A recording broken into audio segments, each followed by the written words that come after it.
5 বছর পর রাজশাহী বিশ্ববিদ্যালয়ে অনুষ্ঠিত হলো দ্বাদশ সমাবর্তন।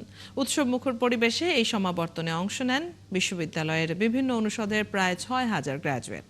সমাবর্তনে ব্যক্তিগত স্বার্থের ঊর্ধ্বে উঠে সমাজ ও রাষ্ট্রের কল্যাণে আত্মনিয়োগে গ্র্যাজুয়েটদের প্রতি আহ্বান জানান বক্তারা। মেহেদী হাসানের তোলা ছবিতে রাশিদুল হক রুশোর প্রতিবেদন। দ্বাদশ সমাবর্তন ঘিরে মিলন মেলায় পরিণত হয় রাজশাহী বিশ্ববিদ্যালয় ক্যাম্পাস। চিরচেনা ক্যাম্পাস ও প্রিয় প্যারিস রোডে বন্ধু সহপাঠীদের সাথে আড্ডা ও খুনসুটিতে মেতে ওঠেন গ্র্যাজুয়েটরা। পড়াশোনার লাইফটা তো অনেক এনজয়মেন্ট ছিল এবং এত বছর পর একসঙ্গে সবার সঙ্গে হয়ে এটা আরো বেশি খুশির মুহূর্ত উপভোগ করছি। আর সবচেয়ে বড় কথা, আজকের দিনে সবাই একসাথে হয়েছি, বন্ধু বান্ধব সবার সঙ্গে দেখা হচ্ছে, এটা যে কত আনন্দের এটা ভাষায় প্রকাশ করার মতো না। ঠিক আছে, দেরি হলেও যে ক্ষণ শুভ হয় সেই শুভ দেরির ফলটাও কিন্তু খুব মিষ্টি হচ্ছে। আমরা আজকে প্রায় 7-8 বছর পরে সমাবর্তনটা পেয়েছি, এজন্য মন খারাপ যেমন আছে তেমন আবার অন্য সবার সাথে এতদিন পর দেখি হয়ে আমাদের ভালো লাগাটাও অনেক বেশি।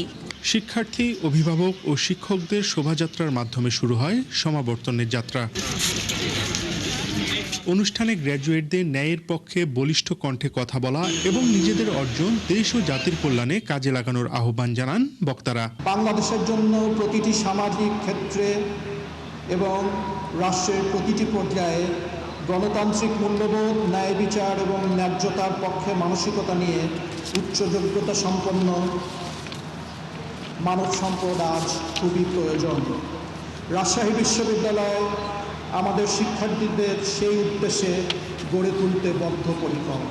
এবার যে বিশাল পরিবর্তন হলো সেটাই কিন্তু শেষ না, প্রতিনিয়ত আমাদেরকে পরিবর্তনের মধ্যে দিয়ে যেতে হয়, কেননা ইটস এভার চেঞ্জিং ওয়ার্ল্ড। প্রতিনিয়ত পরিবর্তন হচ্ছে এবং তোমাদেরকে ওয়ার্ল্ড ক্লাস সিটিজেন হিসাবে টিকে থাকার জন্য নিজের মধ্যে দিয়ে পরিবর্তন ঘটাতে হবে। এছাড়া গ্র্যাজুয়েটদের শুধু ব্যক্তিগত উৎকর্ষ সাধন নয়, বরং সমাজ ও রাষ্ট্রের কল্যাণে নিজেদের আত্মনিয়োগের পরামর্শ দেন শিক্ষা উপদেষ্টা। জিজ্ঞাসা করো, তোমার কাজ কি সুযোগকে প্রসারিত করে না সংকুচিত করে? তোমার কাজ কি জনগণের আস্থা যোগায় নাকি তা ক্ষুণ্ণ করে? তুমি কি তোমার শিক্ষাকে কেবল নিজেকে উন্নীত করতে ব্যবহার করছো না সমাজ সেবায়?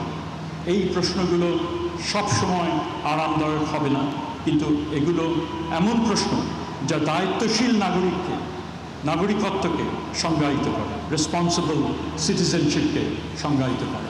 এবারের সমাবর্তনে বিভিন্ন অনুষদের প্রায় 6,000 গ্র্যাজুয়েট অংশ নেন। রাশিদুল হক রুশো, ৭১, রাজশাহী।